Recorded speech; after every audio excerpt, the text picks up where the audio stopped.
Our third speaker for today is Swapnil Patil, Director, Design, Berry Urban and Environmental Planners. Architect Swapnil Patil is an urban designer with a background in architecture from the University of California, USA. He has over 13 years international experience of working for public and private sector in USA, China, Dubai, Abu Dhabi, and India. He has worked with renowned architect Balkrishna Doshi, during which he successfully led one of the first townships of 4,000 units in Pune called DSK Vishwa. He was one of the handpicked in an organization founded by the Crown Prince of Abu Dhabi to assist the government of Abu Dhabi in formulating its concept master plan, Abu Dhabi 2030. Currently, he is the Director, Design of Berry Urban and Environmental Planners. The firm, under his leadership, has won prestigious National HUDCO Excellence Award for Most Innovative Township Design in India. Today, Sir would be presenting on the topic titled, How It's Done, Lessons from Best Planning Practices. I call upon stage Shri Naren Kothari, Vice President of PCERF, to kindly felicitate Architect Swapnil Patil. I request Sir to kindly come on the dais to receive the honor.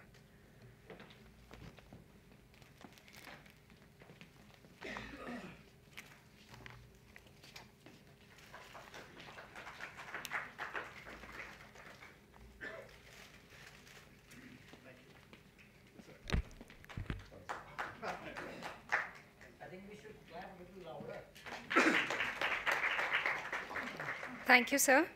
I request Swapnil sir to kindly begin with his presentation. Okay, great. Thanks for the introduction. Thank you, PCRF. Thank you, everyone, for being here. Kavita particularly, Geeta, all of you. I think this is a great platform, and I must really congratulate PCRF for taking this initiative, because the entire talk about smart cities, smart or dumb, depending on whatever view one takes. But I believe the talk on cities is much more important because it affects every one of us, one and all, irrespective of our class, social standing, whatever it is. So I'm glad that this initiative has been started, and more we talk about it, more and more it's going to flesh out different kinds of ideas. So I had some really nice jokes about smart city, but Mahesh and Rahul have exhausted all of that, so I'm not going to spend much time about smart cities and the jokes on it. But, excuse me. But on a serious note, I've been doing urban design planning for quite some time, and have been doing it in different environments. And smart city is something, that even I don't have any answer about. Like, we were talking, me and Mahesh right now, and I seriously asked him, what is smart city? That's where it is, because by and large, as Anubandh also rightly pointed out, it's mostly, whether it's IBM's or Cisco's, it's the information technology side of it which is being completely talked about. And the way I see it is that that's the last piece in the jigsaw puzzle. It's a lot to do with the governance. It's a lot to do with the management of the cities. And simply said, the way I see it is that we have an outdated motherboard. If we don't replace that motherboard, no matter what kind of processor we mount on it, no matter what kind of engine we mount on these chassis, it's not going to function. The whole point that we're making was that smart planning becomes the first step, an absolute imperative towards smart cities.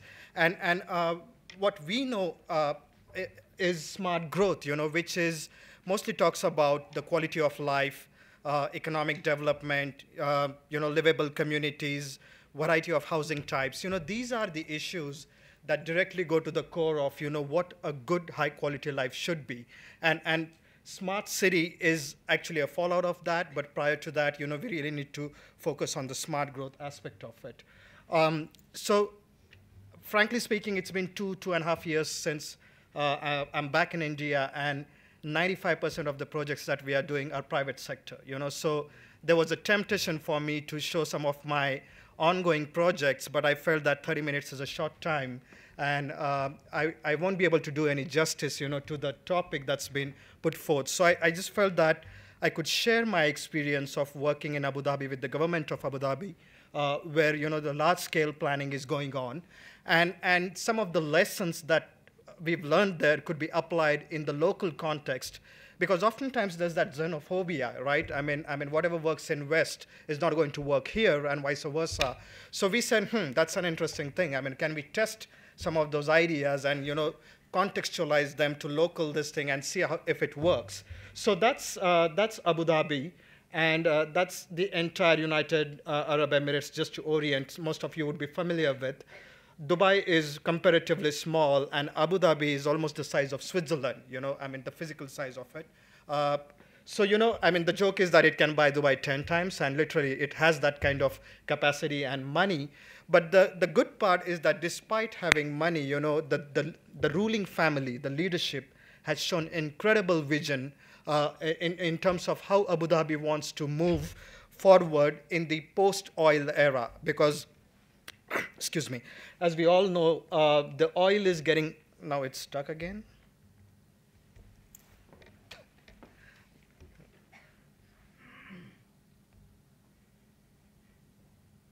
Okay, thanks. Is it a good sign? Should I continue? Anyway, so, so what the ruling leadership, the crown prince and the ruling family realized is that oil is depleting, and the nation needs to move beyond oil towards more of a sustainable economy, because economic vision is one of the most important elements, even before we start talking about urban planning, smart city, and so on and so forth. So what they did was they brought in together, a bunch of economic planners from all around the world, and they said that, we want to move towards knowledge-based economy. And what that would mean is that extensive studies which were carried out, and they started defining what we call baseline targets, in terms of the number of jobs that are going to be generated, which would be knowledge-based, the kind of tourists that would be attracted, the kind of workforce that can be attracted, because UAE is by and large dependent on the foreign workforce, the expats, So what they did was that they envisaged that by year 2030, the population would grow by about 200%, 300%, there will be X amount of jobs. And in order to support those many, working force and working population, you need to create cities and better life and better work environment so that the talented workforce can be attracted there. So that's where this whole Abu Dhabi Economic Vision 2030 started. And once the baseline targets were established, about the population, about the kind of jobs they want to do, they moved on to the stage 2. And the stage 2 was, to create what we call Vision Plan 2030, which is like with a 20-year horizon, Abu Dhabi started looking at, variety of ways about how it can create an emirate that's 20 years ahead of its time. And Abu Dhabi is not the first place to do that. I mean, as we all know, Singapore has its own long-term vision plan, which is this. Hong Kong has done that. And even Mumbai, MMRDA, Sarbana from Singapore has done its 2030 plan. So it's not such a far-fetched idea to do these. These things are done on a regular basis. And I believe if we are talking about 100 smart cities or whatever number that comes out to be, I think it becomes an absolutely imperative, to get to a vision plan, establish, where the growth is going to occur, what sort of jobs we want to create, what sort of population we want to attract, and what kind of cities there would be. So that's something, which calls for need for vision and concept master plan. This is just another, one can debate about the vision, but I think what is compelling about this is that Mumbai perhaps is one of the first cities to do that on a scale, which actually looks at out-of-box ideas. And while there are many critiques, what is on the brighter side, what's nice about this is that it has actually thought of some out-of-box initiatives, how it can be done, how it can be achieved. And that sort of thinking was missing. That's been missing from our planning culture and the way, I'm sorry to use, for the lack of better words, but our planners have been very timid, in their approach. We haven't moved beyond the traditional development plans, and the big moves are kind of missing. And sometimes it's important to get that out-of-box thinking, even if you achieve 5% of that, it's still a lot more beneficial than just sticking to traditional techniques. So how did Abu Dhabi get to, or rather started working on this one? And the first step that it did was that it instituted a very strong, robust institutional framework to carry out Abu Dhabi Plan Vision 2030. And the way it starts is that the government of Abu Dhabi, the Crown Prince, which sits at the Executive Council, was the head body under which they established Urban Planning Council. Urban Planning Council was this premier planning agency, for which they almost invited about 120 urban designers, planners from all over the world. We were just 4 or 5 Indians. We were part of that team. And under that, they constituted 2 separate, it's very important to understand that. I mean, it may sound very technical, but I want to go over that just to make, everybody aware of the kind of process that was employed. They introduced 2 more teams under Urban Planning Council, a completely autonomous body like CIDCO, under which they had a policy or area planning team and a development control team. Now, traditionally, development control team, whenever you have these large-scale townships, rather than they going to the municipalities, it would be the development control team that would review those projects. The most important element was the policy and area planning team. Under that, what they had was a public consultation team. In other words, this team was tasked with the mandate of doing extensive charrettes, stakeholder engagements, reaching out to to the citizens. That was solely their job. The next one was economic planning team. Then there was a physical land use planning team, which the planners dealt with land use, traffic and transportation team. And each of these teams had about 10, 15 different type of planners and engineers sort of embedded into each of those teams. There was a utilities and infrastructure team. Now, this becomes very important. Otherwise, we have this traditional situation where planning has been done, and you have these utility providers who come in and dig in the roads, and and then we keep wondering, what happened. The whole thing is sort of lost into that. Then they also had an environmental impact team. Now, this is important. I don't know, most of you would be familiar with the current saga that we all are going through in terms of environmental clearances. I call it saga because it's not a very streamlined process. The cities are not functioning well, but we have an environmental committee that sits there, and they are out to assess a project that's in the excess of 2 lakh square feet. It's just a crude joke because the cities, that's the most important contributor of any environmental degradation. That is being ignored, and individual projects are being held. Now, that is not to say that individual projects should not be assessed, but it's very important that at a physical city planning level, these issues are addressed. And then Anubandh has already spoken at length about GIS implementation team, which was part of that. And where we sat was part of this urban design and landscape team. In other words, all the feedback that you got from these 6 or 7 different teams about the vision plan and the concept master plan was distilled down to urban design and landscape team, which in turn developed, the vision plan, which was followed by a concept master plan. And that finally led to our equivalent of development plan, which was sent to municipal corporation. Now, it's very important, again, to understand municipal corporation and UPC. 2 separate entities, completely separated. It's very important to do that so that there's no conflict of interest. So UPC, Urban Planning Council team, was responsible for planning of the city or the region, and municipal corporation was somebody who was going to implement that. So in other words, these guys cannot implement, and these guys cannot influence the planning process. 2 different entities kept completely separate. It's very important to have that. Now, what I'm going to do is all the lessons that we're talking about, I'm going to try and relate that to our situation, where we are. And if we look at, and let's talk about Pune, because I'm not adequately informed about other places, and neither Pune, but I'll try and make an effort to talk about it. So in Pune, we have just this municipal corporation, and we have Metropolitan Transportation Authority. I call that, but it's PMPML. Which is the transit authority that looks into it. But this entire setup has been missing, So in other words, we have implementers who are also creating plans. In other words, they are police who also give verdict. They're also judges and they're also police. So it's that kind of situation that we are encountering with. And it's very important to understand that until and unless we don't have this kind of autonomous setup, it's not going to be possible for us to have any meaningful urban plans and things like that. Now, moving on to the next slide, I'm going to talk a little bit about the approach and methodology that was employed in creating Abu Dhabi's vision plan. And now, again, relating back to our situation in Pune.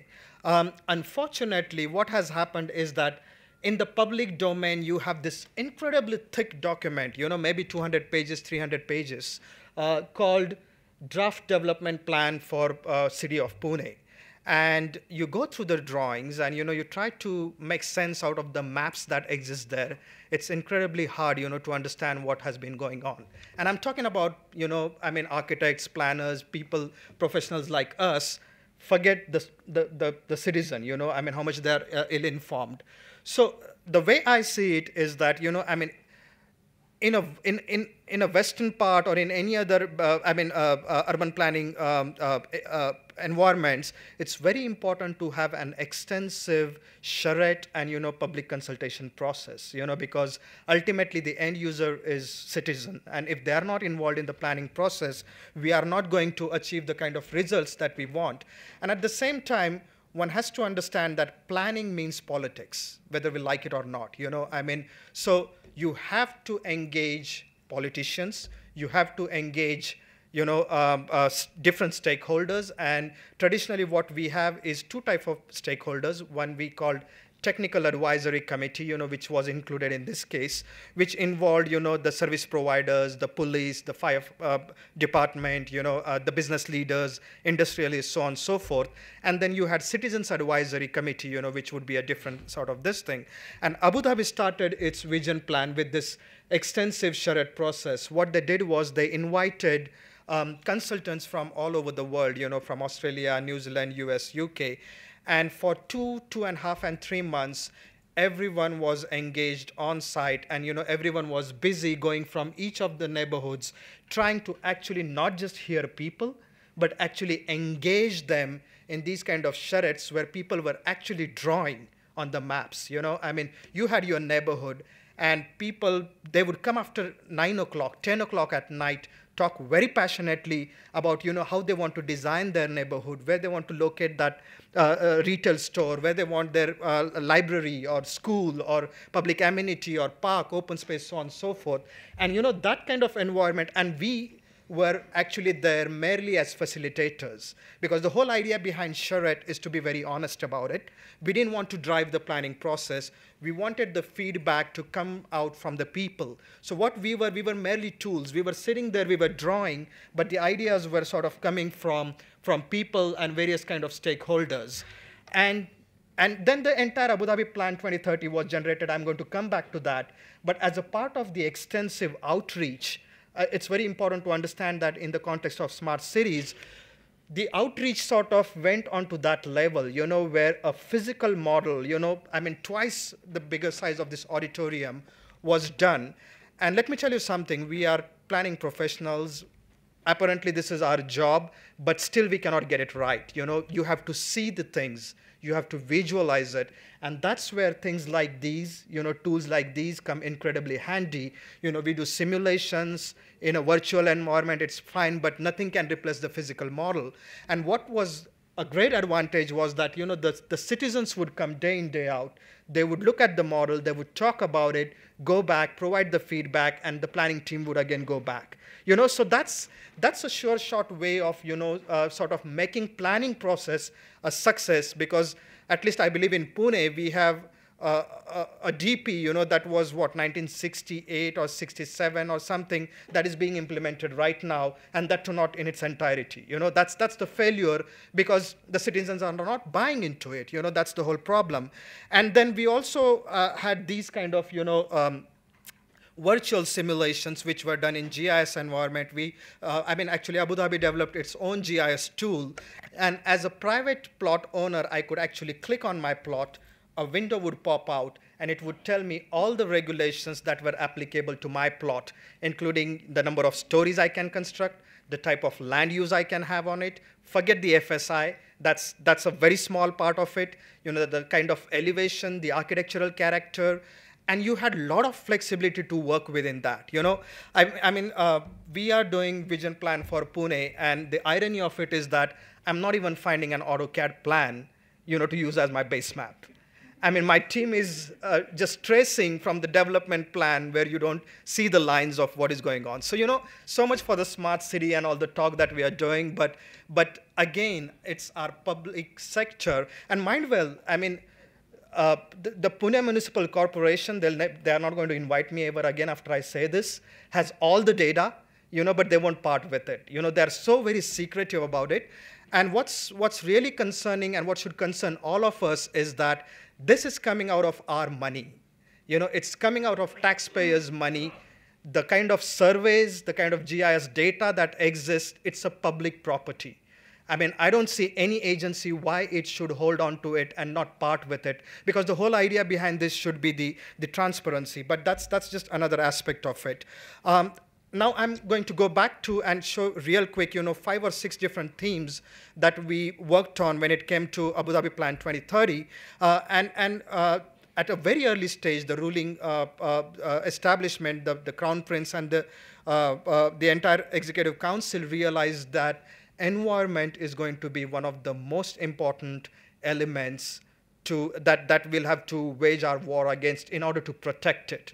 That's going to be our legacy for our future generations. And the kind of degradation, destruction of mangroves, I'm talking more in Abu Dhabi context, but that's happening everywhere. The destruction of desert environment, the hills and everything was of paramount importance. So that became one of the important pillars of how the Abu Dhabi Plan 2030 would be shaped up. The second element was land use. And again, land use becomes equally critical because land use simply means the kind of growth you're looking at and the kind of type of usages that you're going to co-locate onto your site and where you're going to locate them. Because that, in turn, you have to understand the relationship, drives the transportation network. It is said in planning, and it is so true, that a good land use plan is a good transportation plan. In other words, you identify your origins, destinations, your activities in a better way. You locate them in better way. Like Anuban was saying, like strings and dots, you can connect it very well with the transportation. Unlike our cities, in Bombay's case, maybe it kind of works a little bit, but in a place like Pune, where everything is so scattered, what you have is a radial pattern with a complete chaos, and the transportation just breaks down completely. The next element is open space, and this is something to do directly with the quality of life. I don't know how many of you are aware, but the numbers that I'm going to rattle out are just shocking. Pune has about 7-8% of open space. And in reality, if you look at world over, it's minimum. They said 10% in India, but it's 12, 14, 15, 18%. So that kind of speaks about the kind of disparity we have in terms of our basic necessities. These are not amenities. I don't call them amenity. I don't call sidewalk an amenity. Sidewalk is a necessity. That should be a fundamental right. It's things like that. Out of that, what we came down to is we further distilled down what we call as smart growth principles. And this is not, again, talking about technology. We are not talking about Cisco. We are not talking about IBM. We are talking about basic urban planning 101, which means that providing housing choices, transportation choices, creating a compact development, because at least in case of Pune, you have a complete sprawl, right from Mulshi to, to Pimpri Chinchwad, to Kataraj, to Khed Shivapur, It's a complete sprawl that has been scattered all around. So compact development becomes an important element. Using existing assets, I'm going to come to that in a short while, but I feel incredibly concerned, when there is a talk about greenfield cities. What that simply would mean is that we would stop investing and paying attention to the existing cities. We would create satellite cities somewhere outside, maybe 50 kilometers, 100 kilometers from our city. And, and that city is left to fend off for itself, and it will compete with the existing city, and the whole thing will fall apart. So it's very important that we make investment into the existing cities, strengthen those, And if required, then we look at the newer assets to look at.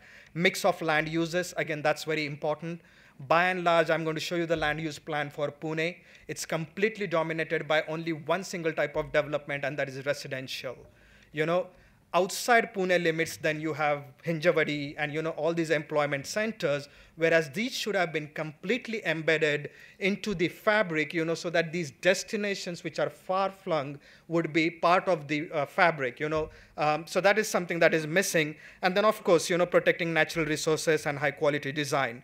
So I'm just going to quickly go over and show some of these, each of these key principles, how we address them, and how we can relate that to Pune city or in our own context. So this is Abu Dhabi's environmental framework plan. That's the island. There's a very big national highway that connects to Dubai from here. So what the environmental framework plan looked at is that even desert, we call desert as just desert. It has its own ecology and it has its own ecosystem, right? From flora, fauna, insects, and whatever this thing. So, at a very earlier stage, it was decided that highway would become urban growth boundary. In other words, there won't be any development on this side of the highway. And the ochre that you see would be these desert fingers, which would sort of go back and connect to the sea and the waterfront. And then the sensitive mangroves which existed were sort of retained, and the growth areas were sort of identified, and the classification was done based on that, and the whole thing was, of course, mapped in GIS. So the areas were kind of locked in there in terms of the growth and development where it can occur. Now, a lot of the lessons for Abu Dhabi were taken from some other incredibly good examples that happen everywhere. Portland, no mean city, one of the most admired city when it comes to urban planning, just like Vancouver. Portland established its urban growth boundary, and what it did was it protected the farmland that was around the Portland. So in other words, for next 20 years, Portland's growth would just occur inside the urban growth boundary. The other example I give is like whenever we are traveling, if we fold our clothes and pack them well in a bag, we can fit them more. But if you just dump them, you don't fit them. And this is what is happening with our cities. The land uses, we are just dumping them, the densities, we are dumping them. So there are a lot of those empty pockets within the city where we are not building, and we are saying there's no land. I can show you in my next slide. There's enough land, to accommodate growth, at least for the city of Pune for next 20 years, 30 years, right by staying inside the municipal limits, and that can be done. London has done that very successfully. London has its own green belt all around. This is Seattle, which has established that. Utah's done that. So there are a lot of cities which have done that. And what we started doing as a practice is that no one has engaged us, but we started doing these studies on our own. We said, let's look at what kind of urban growth boundary we can create for Pune. And that's where my next slide is. So let's understand our city. So Pune, as we know, this is the confluence of Mula, Muta, two different rivers. This is, the big hill. This is the Mulshi that comes across. You have the NH4 highway that sort of runs across. I think it's shown here. Sorry.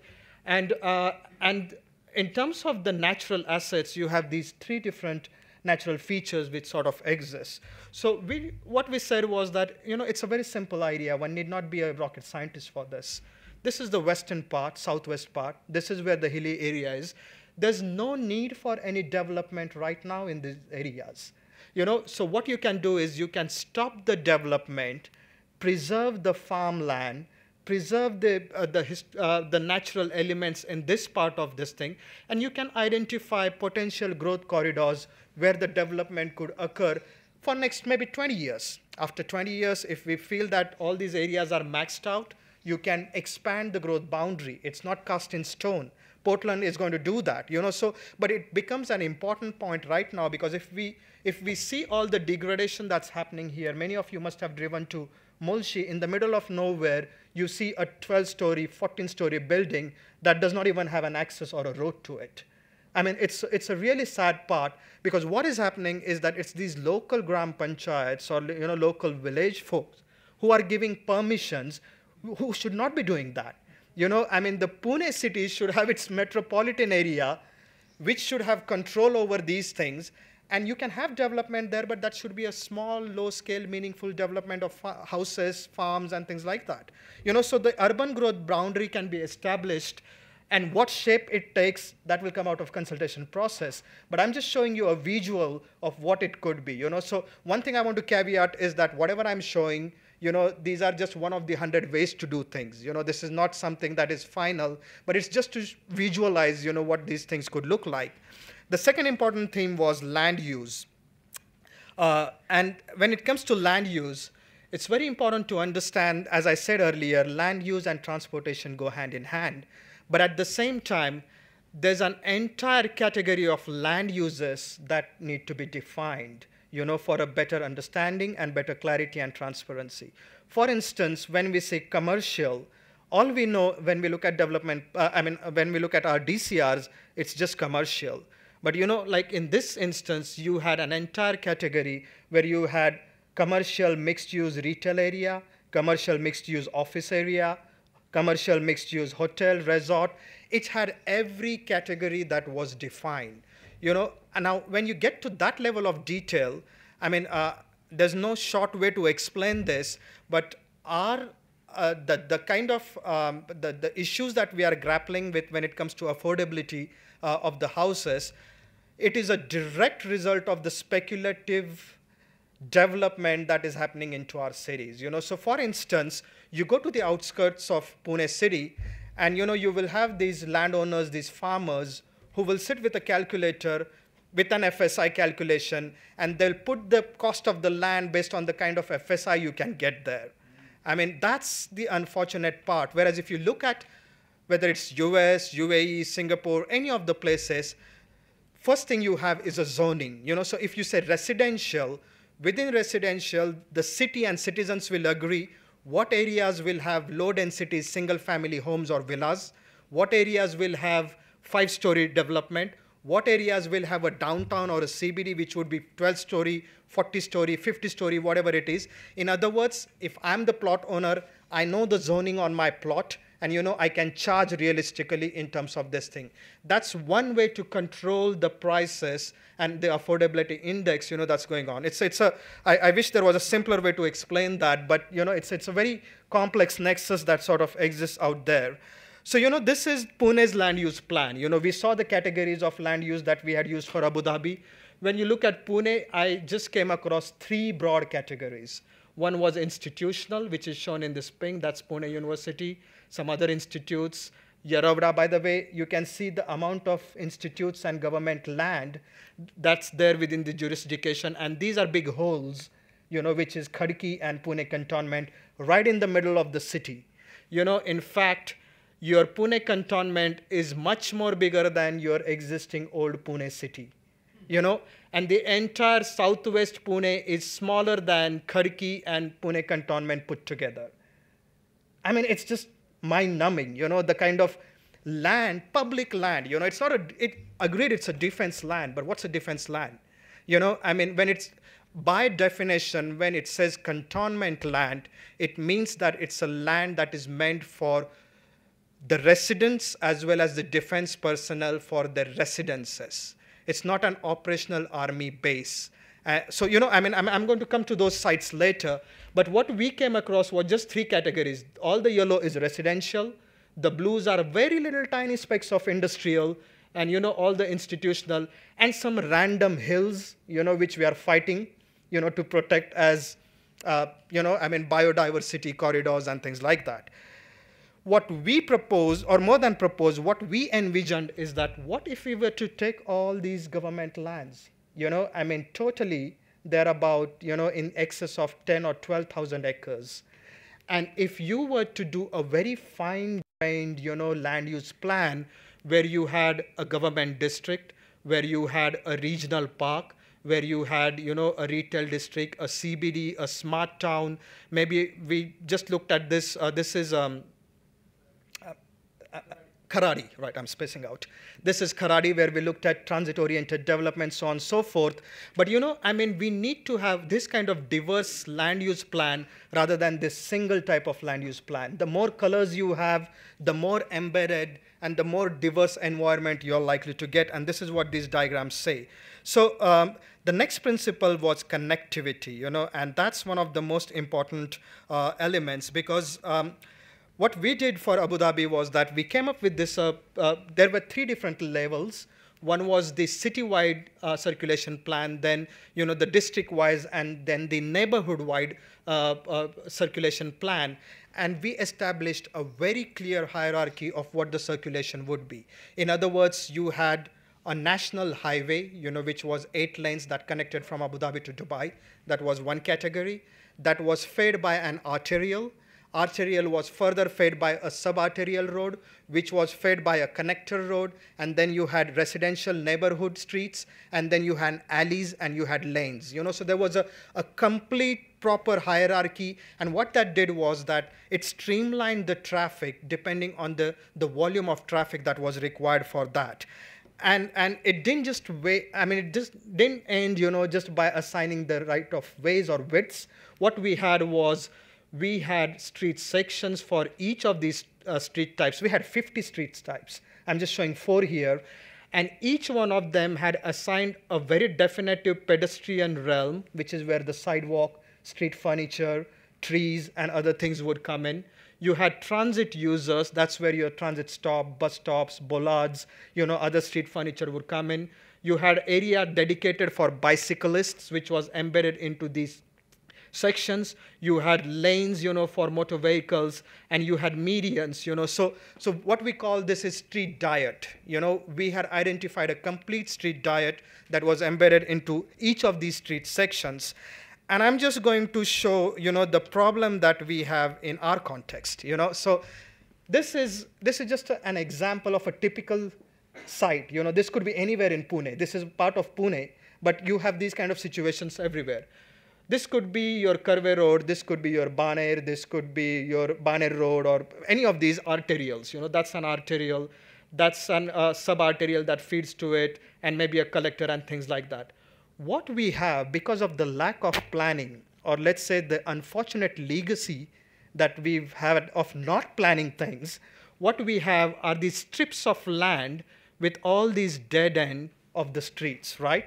So if I click next, what you end up getting is all these dead-end streets. And the analogy I give is the cities are to a certain extent like human bodies. This is cardiac arrest, right? I mean, you've got all the blockages here, right? A guy who lives at that point wants to get onto this street. He has to take this, come here, clog the first artery, clog the second artery, and then he gets moving along. Whereas if he were to join here, he would have avoided all the traffic mess that is being created here. So the moment, if anybody tells you road widening is a solution, you protest. Because it's not the road widening. You could keep adding lanes indefinitely. Still, that's not going to solve the problems. What's going to solve the problems? This is like all the things adding the traffic. That's why the arteries have turned black. What is going to solve the problem is opening up those dead ends, right? And Gujarat has done that. I mean, now there would be a lot of people out here who would question this, that can it be done? Under town planning schemes where the land pooling mechanism has been developed, Gujarat has done that. And ironically, sorry? This is smart. This is smart, yeah. And ironically, Vibhuji, I mean, it's Mumbai and Maharashtra town planning, which is the most dreadful town planning act. They're going to ban me perhaps for saying that. But it had town planning scheme, in 1960s, 50s. Pune had Metropolitan Authority, which was established maybe 15 years back. Poor guys, they didn't have place to sit, and the whole thing was dissolved. So if you go by the letter of the law, if you go by the regulations and jurisdiction, everything is there. It's just that, it's being made so complex and transparent that you don't know about it. So once you start to open up those arteries, you would get this fine-grained network of streets, and it almost becomes like water, blood flow, that flows through all the arteries. And 50-80% of your transportation issues could be solved right there and then itself. Now, if you go, after this lecture, I really want you guys to go and revisit development plan and see if there's any of these kind of measures which are there. All it says is widening, widening, widening, that's all. There's not a single bold move, to cleanse the system, that's fully clogged and full of cholesterol and, whatnot that sort of exists there. So this is, now I looked at a neighborhood level. At a city level, if we look at, if we look at city's fabric, what we have is, a radial pattern of streets, right? So everything, sorry, it's my animation. Everything comes to the middle that creates different choke points, which are these different intersections and junctions. Like in 2 years, I have seen it getting worse and worse. I'm sure all of you do. Pune University Circle, 2 years back when I had moved to the city, it would take me, about 4 minutes, 3 minutes to cross that junction. These days, it takes me 12 minutes at one junction to cross that. And it's going to get worse.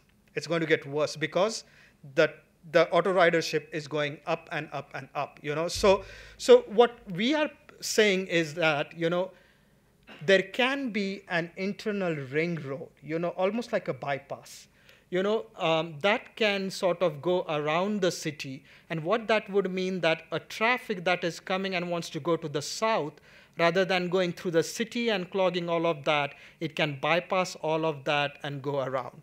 So this is one maybe ring road. There can be another internal ring road. One has to imagine this like cobweb, right? Like a cobweb, the way all the directions, the funnels kind of go out and you have internal loops. A good city, good connectivity is achieved by more number of intersections or more junctions. The more junctions you have, a better connectivity there would be. And this is one of the way to sort of improve that. Now, I know environmentalists and some people would raise concern that there's a hill out here and you're actually laying out a street, whether it's a tunnel or over the hill, whatever it is. But I tell you, that is still a lot more worth it than the current situation, because the amount of CO2 emissions that you're getting out of the vehicles, that are plowing on the roads, it's not worth it. It's worth it, to dug a tunnel through the hills and create a ring road. Maybe that will ease the traffic problems of the city. And this is the existing street network. You've barely got 3 or 4 arterials, all the internal roads, and all the dead ends, which means all these neighborhoods are not well connected. And what we said was that if we look at these opportunity sites, you could start getting a grid, a completely interconnected network of streets, primary, secondary, tertiary network, which would, like a blood flow, like a water, it would start flowing the traffic throughout the city. So you can compare it for yourself, what the existing and what the proposed could be. Those two differences, just to help you visualize, the kind of measures that need to be taken in order to improve the situation. The fourth important principle is better streets. And I'm sure everybody in this room would agree with me. Whichever city you admire the most, be it in India, be it in Rajasthan, Udaipur, Jaipur, Paris, Netherlands, San Francisco, whichever city, the most enduring memory of that city is its street, right? And why go far? You look at South Mumbai. We were just talking earlier. Being Kulaba, being in those 5 Dadar colony or whatever it is, it's just sheer pleasure. Because as human beings, I think we are social animals. The most fulfilling and satisfying thing is to see people. And walking on the sidewalk, seeing people, window shopping, doing the activities, this is not foreign. This is not a Western idea. This is part of our culture. Go to Rajasthan, Udaipur, any of these places, we had those mohallas, we had the squares, we had that kind of public life, and that is getting missed. So Abu Dhabi made a very conscious decision to make that as a principal key theme or an element into their planning. And just to understand, I'm not, it's semantics, some of them would say, and I would be accused of playing with words, but it's very important to understand that what is a road? A road by definition is transportation. And road by definition is vehicles. There's no people element here, right? And it's amazing that any of the street, I mean, the good streets, whatever, like maybe in camp, there are some which are called streets, and they're really good. But you look at all the roads, Karve Road, Baner Road, Pashan Road, whatever it is, I mean, all these are the roads where, I'm sorry to say this, but you would be ashamed to walk. You're a loser if you're walking there, right? Because they'll honk at you, they will try to mow you down, and like, it's not a dignified experience at all. A street, by definition, and I'm not playing with words, but it's very important to understand that we should be designing streets, because streets means transportation, it means land use, and it means people, right? Once you have streets, and as Mahesh had pointed out, people-centric approach towards it, vehicles become secondary. We need to start focusing more energy into that area, and this will take care of itself, right? In other words, sidewalks. And I don't mean this, again, as a joke, but like right to information, I think we should all fight and create right to sidewalk and right to walk. I mean, that should be a fundamental right that we all should have. So what it means is that we need to have efficient sidewalks. Now, we have sidewalks. Pune city, well, if my statistics are right, it's got about 40% of sidewalks, but those 40% sidewalks are a meter long, where two people cannot walk. And then in front of each gate, the sidewalks drop. So it's a nuisance. So what has happened is that rather than walking on that 1 meter strip, people don't walk on it, they actually walk on the road, which means you lost that 1 meter of strip, you invested money, people don't walk there, and the road space is also taken by pedestrians who get honked by the vehicles. So you have to understand the whole thing, that exists out there. And again, I mean, if one really scratches, and sometimes I try to be much more, I mean, I unintentionally try and become academic, but if you really go to the root cause of the whole thing, I think it's our archaic town planning regulations which are responsible for this. Like for instance, I mean, most of our buildings have setbacks, right? Front setback of 10 foot, 12 foot, whatever this thing. It's a very British inherited legacy that Britain has done away with long time back, but we are still stuck with it. What that does is that the building is set back from the road, so it doesn't create the shade. It doesn't create the intimate environment. You get, and then unfortunately that 10 feet of space is wasted because the plot owner constructs a boundary wall, which means your sidewalk, which should have been there, is gone, right? So that's one of the unfortunate parts about having these kind of setbacks. Now there would be people who will say, oh, it's good to set back a building, so on and so forth.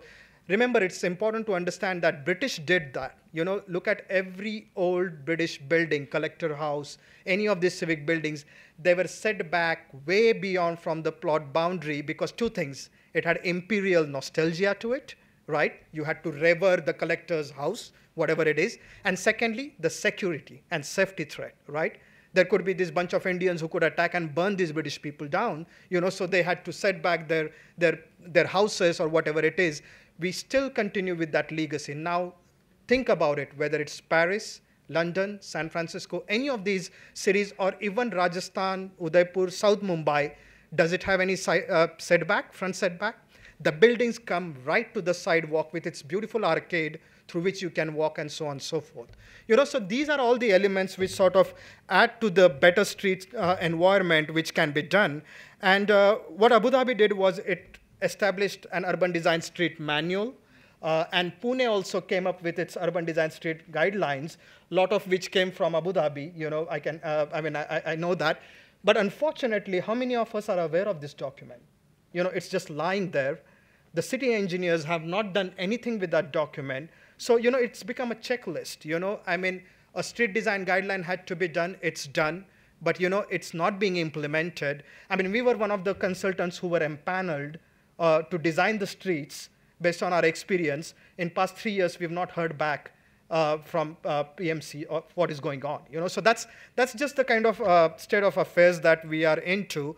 And in terms of the street design manual that we did for Abu Dhabi, it was again a 200-page document, but every single page had extensive diagrams. The reason I'm saying that, because let me show you the next slide, which is the draft control regulations that we use. We have a street section that is that. It's just got 4 lines, which says 12-meter street, 18-meter street, 9-meter street, and 6-meter street. That's it. In other words, I mean, as an architect, as a developer, I'm left open to its interpretation of whether I provide sidewalk, whether I provide 2 lanes in it, whether I provide 5 lanes in it. There's absolutely no control. Each of these should actually carry these kind of diagrams, right? So again, if you go back and open the development control regulations, you can count the number of diagrams that exist there, maybe 3 or 4. Very badly drawn, 4 diagrams. And if I go a slide back, which was just the street design manual that we did, 200 pages, every page had that kind of diagram. Now, it's all very intentional, I believe. Our development control regulations are intentionally like lengthy essays, because what that means is that interpretation, which means every officer you're talking to has his own interpretation, and that interpretation leads to other elements, which, I mean, we know all what that is, So if we have to fight that ill element, the corruption and all other aspects, we need to start straightening out and reform, how we do our things, how we write the guidelines, and so on and so forth. The next key principle was transportation. And as I mentioned earlier, a good land use plan is a good transportation plan. What that means is that we have to identify origins, destinations, and like a string, connect those so that the transportation lines can run appropriately there. I mean, thank God for Mumbai's metro, or the rail network. It works very well in Mumbai's context, not now, but the way it was designed. Just like New York, same size, same scale, same orientation. It ran north-south. It is literally a lifeline. You take that lifeline out, the city is dead, right? Because it actually connected the origin and destination, Nariman Point, to other points. Now it's a different story. That's altogether a different issue. But that was the strength of all of that. So, what we are saying is that there's a lot of debate about metro, whether it should be overhead, whether it should be underground, whether it should go from this point to that point. I think that's just means to an end. I'm sure there are a lot of good people, good consultants who can figure that whole thing out. I think as a citizen, where we need to concern ourselves is how can we develop transit-oriented development? What that means is that a transit that is walkable, easily accessible within 5 minutes of distance that you can drive to and take the transportation, that is reliable, that arrives on time, that takes you on time, that is dignified, all these important elements kind of add up to what we define as a transit-oriented development. And as planners, what we do is, this is just a diagram of Peter Calthorpe that we traditionally talk about when it comes to transit-oriented development. And I'm going to explain. This is the arterial, and this is just a diagram. Along the arterial of it, what you have is a transit stop. This could be a metro. This could be a bus stop. This could be any transit mode. Around that, what you have is a core commercial area and office employment. So along the highway, you have office or employment where vehicles can easily access that. You got core commercial areas around the transit stop, which means you take the transit and you can shop around and go back. Mumbai has all the stations which I believe are hardcore transit-oriented developments. People come from office, they shop there, go home, walk to home, come back, and sort of next day go to their office. And then all the public spaces within 2,000 feet or 10-minute walking distance, with public parks, as the destinations which are embedded into the neighborhoods. And this is just another example of an arterial, along which you can have a transit station. And for Abu Dhabi, what we did was we identified what we call multimodal transportation strategy. In other words, you just don't rely on single system. It's not just metro, it's BRT, it's light rail, it's tram, every transportation mode that you can think about, because everyone has a different purpose to serve. A regional metro will not serve a neighborhood. A feeder line that you need from BRT will not take you 40 kilometers. It's not just going to be efficient. So we developed, these are all the station areas with 10-minute walking distances and extensive network throughout the island. And I'm going to show how we can apply that principle, in our own city. And what we are saying is that origin and destination, two big employment centers. Now, I'm not saying that Hinjawadi should go to Magarpatta only. This is a demonstration. But what it says is that you got an IT center hub here, you got an IT center here, logically connected. You got another one here and another township here, connect that, different lines. Once they do that, you could actually then introduce a feeder BRT line, which earlier, if you remember, we had put a ring road, right? So around that ring road, you could have this feeder BRT line, which will take you to the stations, right? So it's a very compact line. It's not running across the city. All it does is it takes you from station to station, so that if you are here somewhere, you can go to the station without taking your private vehicle. The next mode of system that we thought could be incredibly efficient is to introduce a light rail or a tram along your river, right? So along the riverbed, Sweden's done that. Europe's done that. It could have a tourist value to it. Riverfront is one of the projects that I'm proposing. You could have these tram lines running in both directions along the river. And fortunately, the way Pune's Mula-Muthar River runs, it comes and there's a confluence right at the center. This is where the interchange could be. So you got 1, 2, and 3 areas which are covered by light rail. And after that, you would have autos and individual whatever, as a next mode of transit. And then you could start focusing your TOD developments. These could be typically 70, 80, 100-acre projects, through land pooling, town planning schemes, whatever it is done around the stations. And each of these stations could be within 5 or 10-minute walking distance. So you could have that sort of cobweb, that goes throughout the city. Now, again, I'm not going to debate, or I don't find any merit in the debate whether it's overhead or underground.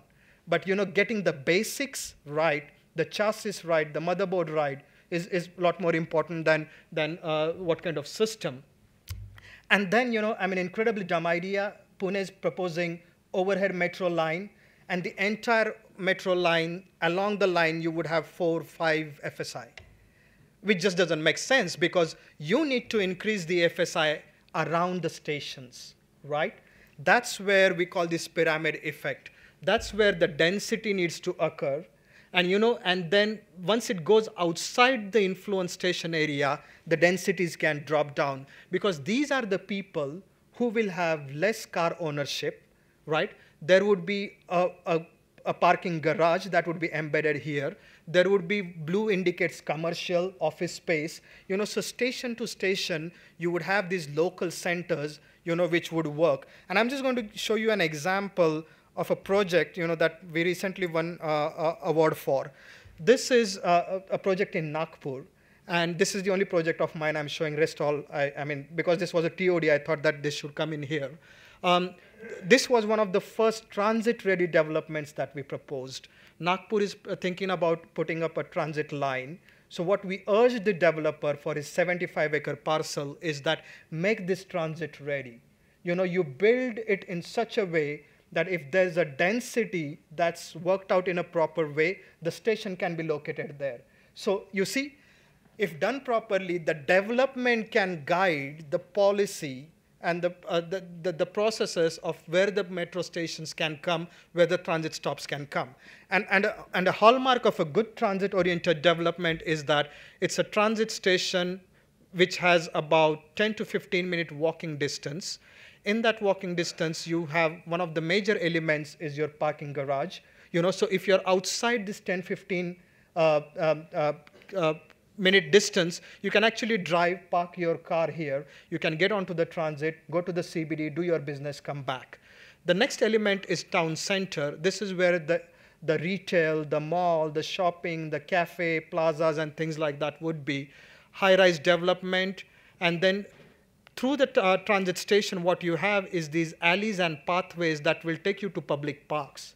And then you have lower density. As you start going outside, you have row houses, single family homes, and things like that. So each of these station areas, TODs, can be developed on a something similar model, which can be implemented under town planning scheme, and it's being done everywhere except in Pune. The next principle is livability. I'm going to go a little fast because I believe I'm going very slow. I've already spoke about streets. I've spoke about open space, and livability index or high quality of life is directly related with parks and open spaces.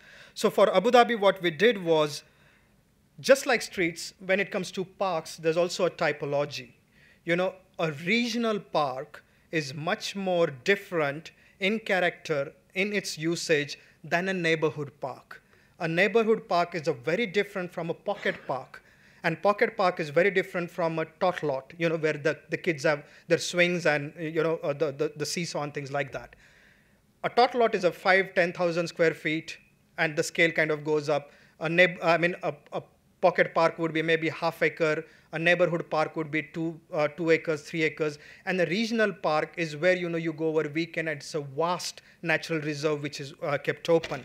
So we try to have that kind of hierarchy within the existing development. And this is the existing parks and open space plan for Pune.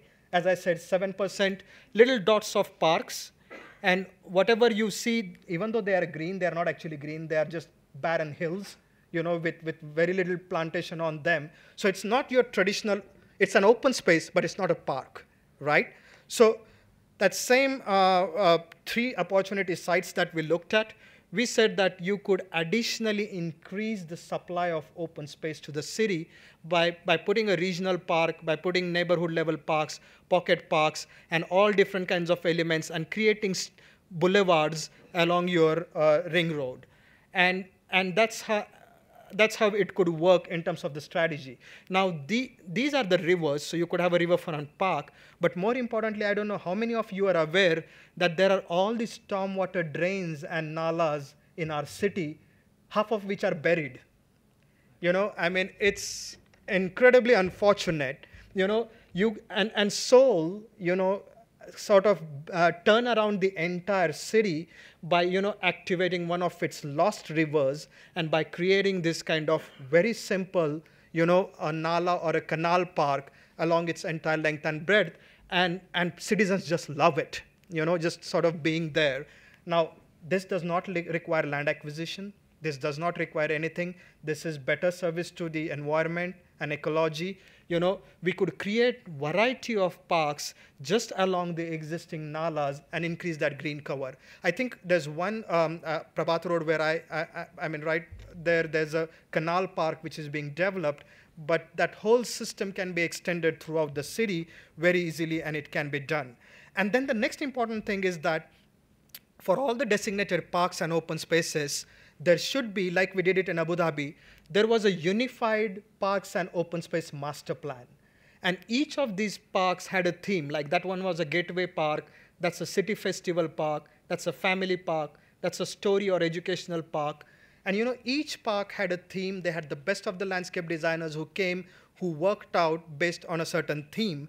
And what I feel is that once it's worked out to this level of detail, really high-class design, you could rope in corporates. They could start sponsoring each of these parks. And if I'm a corporate, if I see that the plan has been done by citizens' participation, it's a high-quality design, I've got cost estimation, I've got a plan that who's going to manage, who's going to run it, I'll be more than happy to lend my name to it and sponsor that park. And each of those parks could have that level of package, you know, which would look at the street furniture, individual park, the cost estimate, and even the management plan, like planning team, development team, who's going to maintain the park managers, fund management team, and finally the support system, the irrigation. Everything can be worked out, and the open space system can be developed into the entire this thing. I believe I've spoke a lot, and I've put half of them to sleep, you know, so, you know, I mean, what I showed was all 2D, all plans.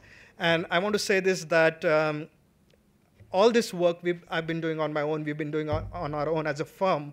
We've not been engaged by anybody, but we felt that this is what we owe to the city. We said that why don't we create a vision plan that one can visualize for the entire city of Pune? And why that came about was these announcements. You read this Venkaya Naidu's announcement, Housing for All by 2022, McKinsey report that says India needs 2 trillion investment. There's 40% slums in Pune. And if you look at the projection, by year 2030, Pune is expected to double its population, right? So the primary question is, where is the land required? Where is that going to come from, and where is the growth going to occur? So what we said was that there are 2 ways you can do this. It sounds easy to do option 1, and that's what government will tell us, right? Which is, let's develop a smart satellite city outside, right? And we know what is going on with the land acquisition, even with the airport, Pune airport, forget the satellite city. What that means is huge land acquisition, tedious process, time-consuming, increasing trunk lines, but more importantly, it will compete with the existing city, right? I tell about myself that if I'm living in city of Pune, I want to live in city of Pune. I don't want to live 40 kilometers outside, because I love certain aspects of city that I don't want to deprive myself of, right? So that's what that will also mean, is that the revenue will fall, so the cities would start competing, and that's unhealthy, right? The new versus old. And we've seen all the new cities which have been developed, right from Brasilia, to Adelaide, the ghost cities that exist, and the kind of resilience that they lack, which the old cities have, right? So the other option is, now this may look easy, it may sound easy, but it's not easy. This looks hard, but it can be fixed. My favorite example is Paris. 1860s Paris was sewer of Europe. It was called sewer of Europe, right? You had literally Parisians throwing their sewer on the streets, and plague, rodents, everything, name it, you had it. It was medieval. One Baron Haussmann and one Napoleon III, the nephew of Napoleon, 20 years is what it took them to transform the Paris the way it is right now and the way we love it, right? 2 people, 20 years, the story can be changed. So our cities can also be fixed. It's never late. Unfortunately, the dialogue that we are having right now, if this dialogue would have existed after independence, we would have been in much more better shape. But now moving forward for the next legacy, I think it's very important that we start talking about this. So our argument is that invest into the existing cities by accommodating the growth, by monetizing government land and assets. In the Pune jurisdiction area, 40 to 50% of the land belongs to government. I'll show you the next slide. It's defense, it's Yaravda jail. The jail it's 3,000 inmates, and it's got about 400 acres of land. The inmates, the convicts, have more land than, hardworking tax-paying citizens than us. I'm not making this up. You can check out the statistics, So what we are saying is that if we look at the existing lands, these are the cantonments. That's Bombay Sappers. That's Yarovada jail out here. The red zone will stay the red zone, which is the Air Force base. Pune University, 400 acres of land wasted.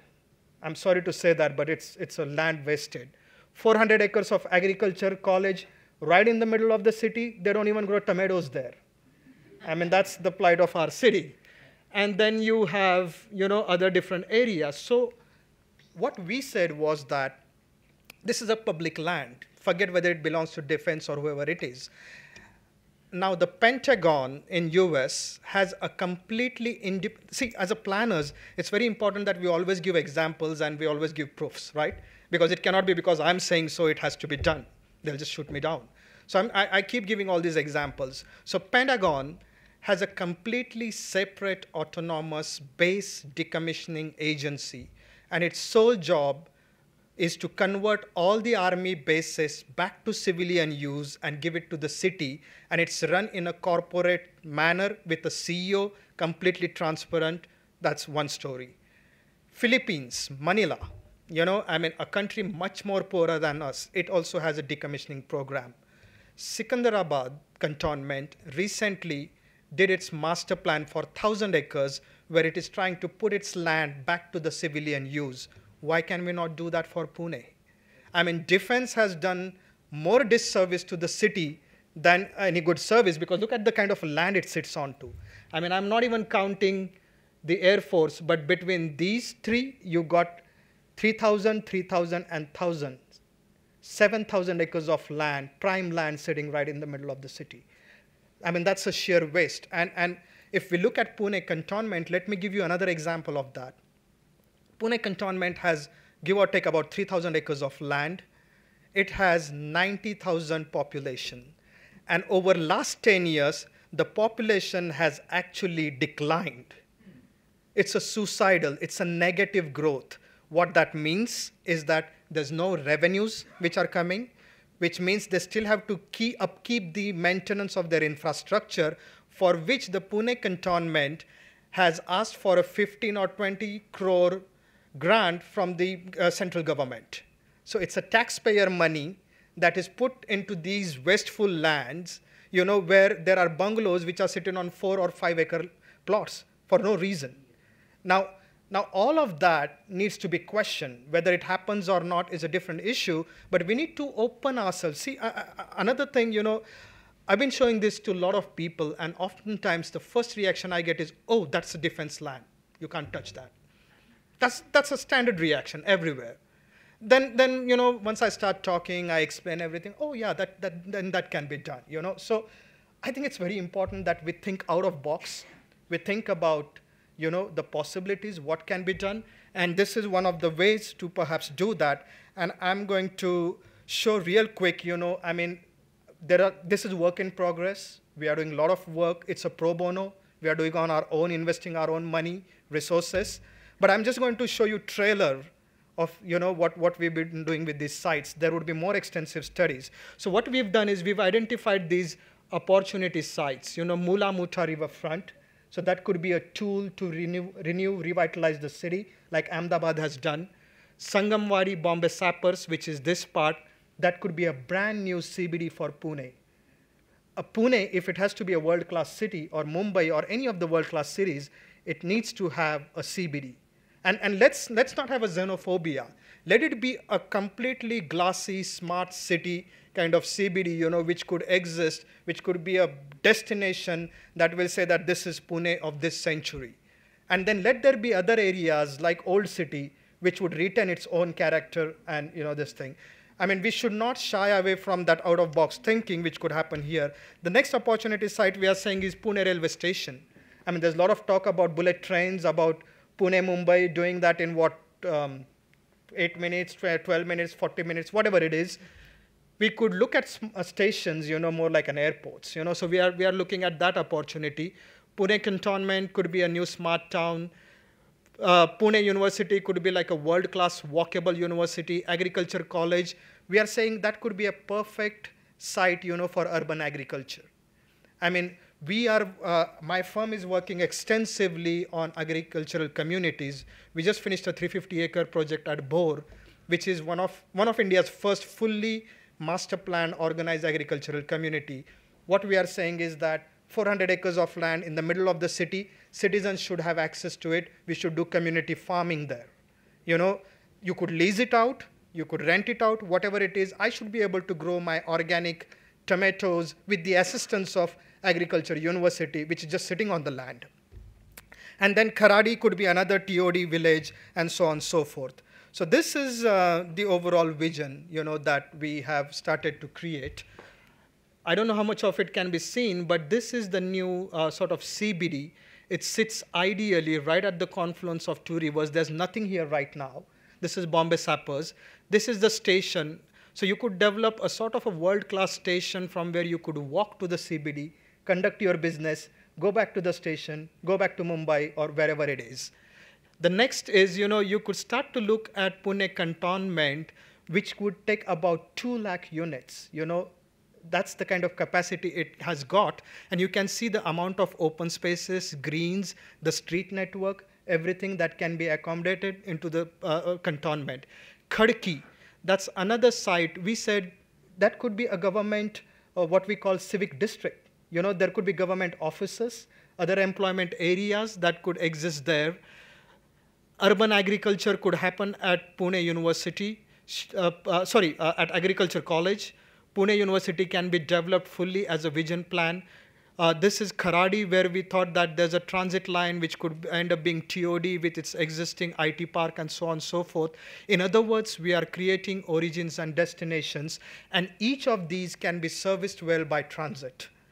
This is completely transit-oriented and transit-centric development that has capacity to take about 10 to 15 lakh units right in here. And then rest of the city could experience less pressure. And I'm just going to show what those views could look like. This is the 3D. So Naren, one of the things we were talking about is that PCERF could actually do a physical model of the city, during your Constro event, so that citizens can come and actually, like Abu Dhabi, see their city in whether it's this design or whatever this thing, but see the entire city in its physical scale. So this is the overall. This is 7,000 acres of area we have planned. This is 3,000 acres. This is 1,000 acres. This is 200 acres. This is another 3,000 acres. And another 3,000 of Kharadi, which you don't see in here, but it's there. And this could be the CBD, which could be at the confluence. So this is the existing condition, where it's an empty land. There's a Bombay Sappers with 4 or 5 buildings that sits there, And it's important to identify these opportunity sites because India needs affordable housing. As a society, if we have to coexist and thrive, it's important that, we create opportunities for underprivileged class. We create decent, dignified housing for them, affordable housing, and why only underclass? It's even people like us, who cannot afford, being in a good society or a good environment, because then there's just a premium on that, right? It should be basic this thing. So you could accommodate, and then whether it's 5, 6, 8, 10 FSI, whatever it is, no limit. Just go ahead, But this is serviced well by the station. There's a light rail, there's a metro line that comes here, drops you, you can walk to work. This is your office environment. You can go back. There are different parks. You can walk straight away. All this within 20 minutes. This is a vision for Pune's brand new CBD which could exist. The next is Pune University. I'm sorry to say this, but this is a joke which they call vision plan for Pune University. This is the original vision plan.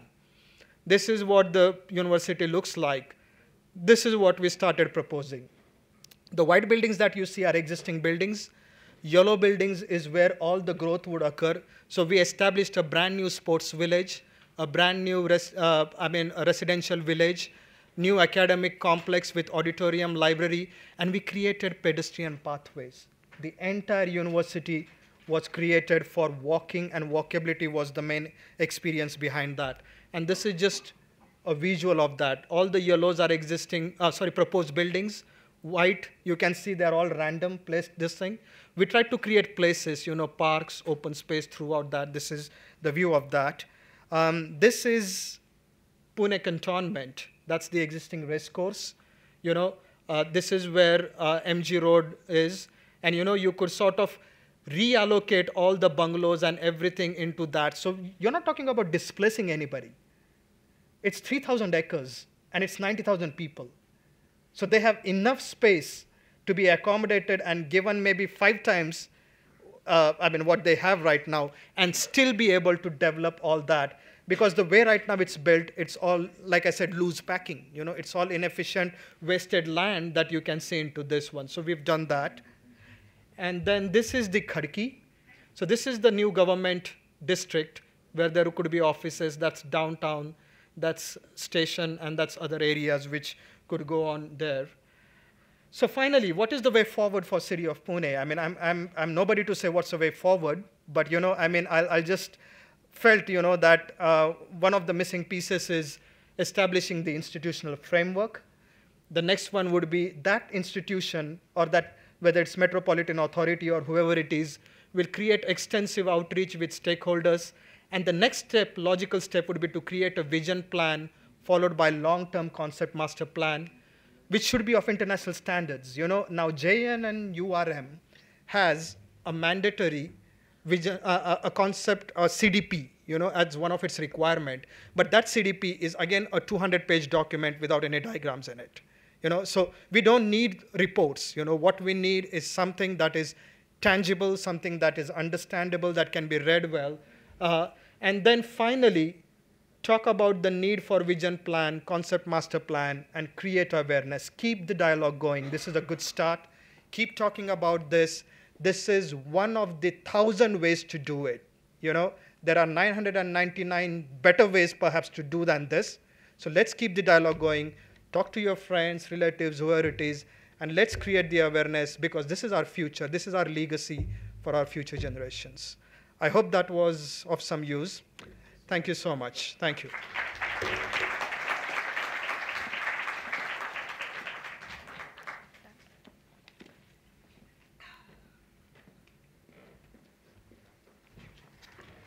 A strong vision, a meaningful development, a rejuvenated public life. Swapnil sir's presentation made it very clear that till we don't get our basics right, we are not going anywhere.